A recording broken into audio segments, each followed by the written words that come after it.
আজকের ভিডিওতে আমরা আলোচনা করব সিআরপিএফ তুমি কিভাবে হতে পারবে। এ টু জেড ডিটেলসে আলোচনা করব। অনেক ছাত্রছাত্রীর এরকম ইচ্ছা থাকে যে তারা বড় হয়ে সেনাবাহিনীতে যাবে। আমরা অনেকের ইচ্ছা থাকে যে পুরোপুরি সেনায় যাব না, অর্ধ সেনায় যাব। যাদের ইচ্ছা আছে অর্ধ সেনায় যাওয়ার তারা এই সিআরপিএফ পদে চাকরি করে। তো সিআরপিএফ কিভাবে হতে পারবে বা সিআরপিএফ এর জব কিভাবে পাবে সেই নিয়ে ডিটেলসে আলোচনা করব। এবং রিসেন্টলি খুব তাড়াতাড়ি তোমাদের জন্য একটা সুখবর আসতে চলেছে। এই সিআরপিএফ পদে কিন্তু নিয়োগ হবে, কবে থেকে শুরু হবে সেটাও আমি জানিয়ে দেবো। তো চলো তাহলে ভিডিওটা শুরু করা যাক। তার আগে আমি অতসী তোমাদের প্রত্যেককে স্বাগত তোমাদের চ্যানেল ইয়োর স্টাডিতে।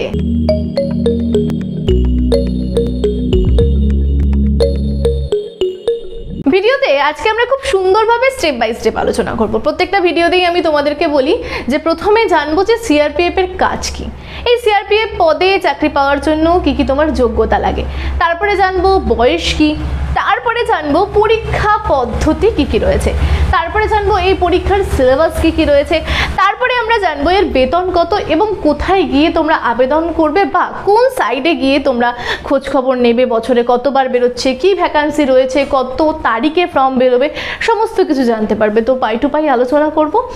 তো চলো সেগুলো খুব ভালো করে দেখে নেওয়া যাক। প্রথম পয়েন্ট হচ্ছে কাজ।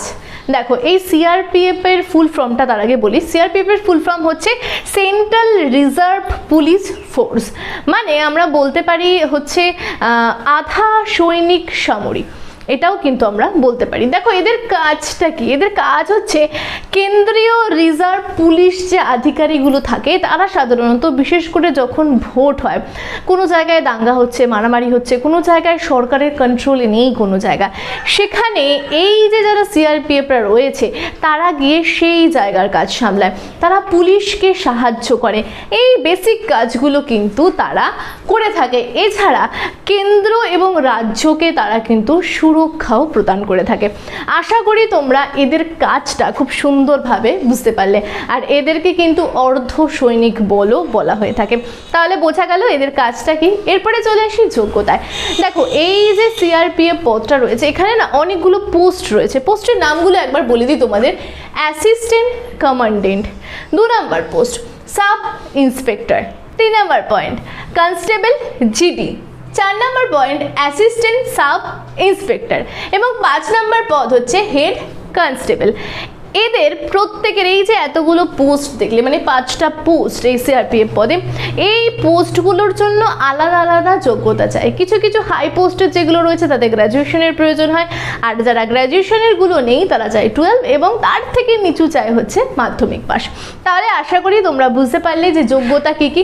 যত হাই পোস্টে জব হবে চাইবে গ্র্যাজুয়েশন, তার থেকে একটু নিচু পোস্ট হলে চাইবে 12 এবং তার থেকেও নিচু পোস্ট হলে চাইবে 10 পাস। এই যে পোস্টগুলো আমি তোমাদের বললাম, এই পোস্টের কোন কোন পোস্ট গ্র্যাজুয়েশন চাইছে, কোন কোন পোস্ট 10 পাস লাগছে, কোন কোন পোস্টে 12 পাস লাগছে, সম্পূর্ণটাই কিন্তু আমি জানিয়ে দেবো। চলে এসেছে পরের পয়েন্টে। পরের পয়েন্ট হচ্ছে বয়স। এই যারা সিআরপিএফ পদে কাজ করে তারা কত বয়স থেকে কত বছর বয়সের মধ্যে অ্যাপ্লাই করতে পারে। সাধারণত 18 থেকে 25 বছর বয়সের মধ্যে তারা কিন্তু অ্যাপ্লাই করতে পারছো। এটা জেনারেল কাস্টের স্টুডেন্টরা। আর যারা ওবিসি রয়েছে তাদের জন্য 3 বছরের এক্সট্রা টাইম দেওয়া হয়, 25-এর সাথে 3 যোগ করে নাও। আর যারা এসটি এবং এসসি ক্যান্ডিডেট রয়েছে তারা 5 বছরের এক্সট্রা সুযোগ পাচ্ছ। এই 25-এর সাথে তোমরা কি 5 যোগ করে নিতে পারো। আর যারা পিডব্লিউডি ক্যান্ডিডেট রয়েছে, মানে ফিজিক্যালি যারা হ্যান্ডিক্যাপ রয়েছে, তারা কিন্তু 10 বছরের সুযোগ পাচ্ছ বয়সের ক্ষেত্রে। চলে এসেছে পরের পয়েন্ট হচ্ছে পরীক্ষা। কি ধরনের পরীক্ষা হয়?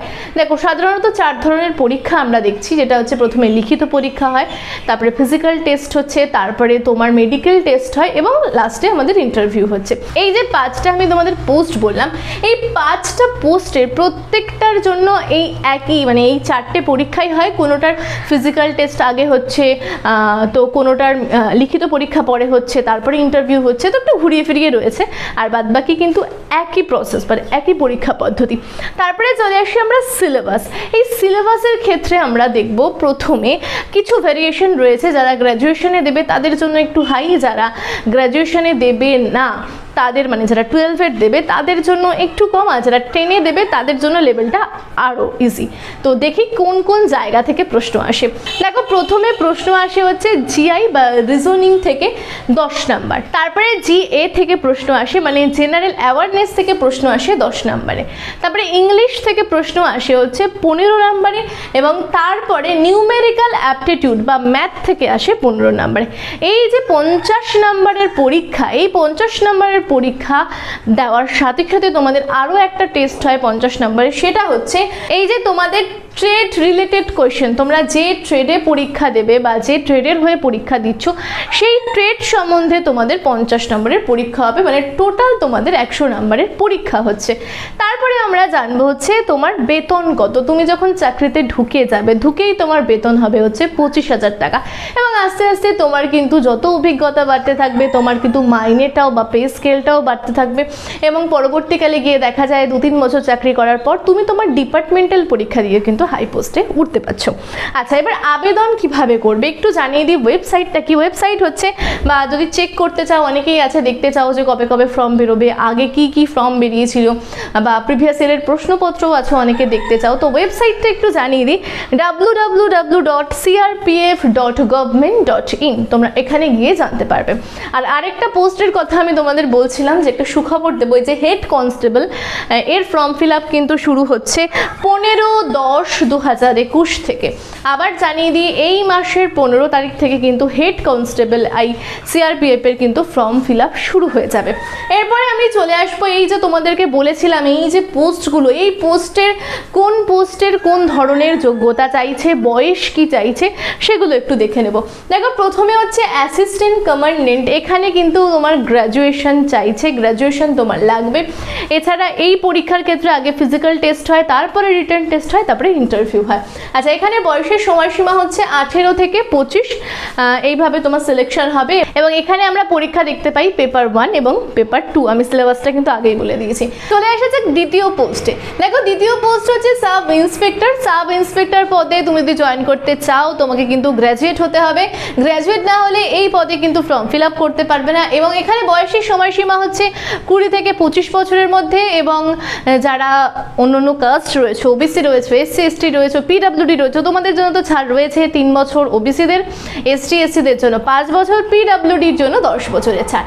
এবং এখানে পরীক্ষা হবে রিটেন টেস্টে পার্ট 1 এবং পার্ট 2, তারপরে তোমাদেরকে বললাম তোমাদের এখানে ফিজিক্যাল টেস্টও রয়েছে, তারপরে রয়েছে তোমাদের মেডিকেল পরীক্ষা, তারপরে রয়েছে ইন্টারভিউ। এই প্রসেসগুলোই তোমাদের রয়েছে, তো এই বিষয়ে বলছি না। এবার চলে আসি অ্যাসিস্ট্যান্ট সাব ইন্সপেক্টর, এই পদেও সেম রয়েছে, তো আমি আর বললাম না, যেহেতু সাব ইন্সপেক্টর পদ বললাম তো ওরই সিমিলার।